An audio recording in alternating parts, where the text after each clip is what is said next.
আজকে গোপালের জন্য ভোগ রান্না হচ্ছে খিচুড়ি, সবজি দিয়ে খিচুড়ি।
বন্ধুরা, এই দেখো গোপালের ভোগ দর্শন। গোপাল সেবা নিয়েছে, গোপাল গোবিন্দ সবাই সেবা নিয়েছে। তোমরা এখন ভোগ দর্শন করো।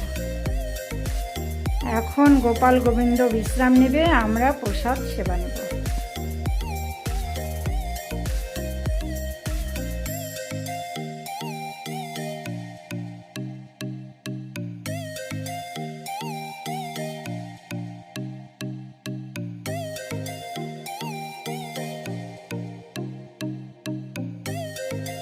এই ভিডিওটা ভালো লাগলে শেয়ার, কমেন্ট, সাবস্ক্রাইব, লাইক করে দিও।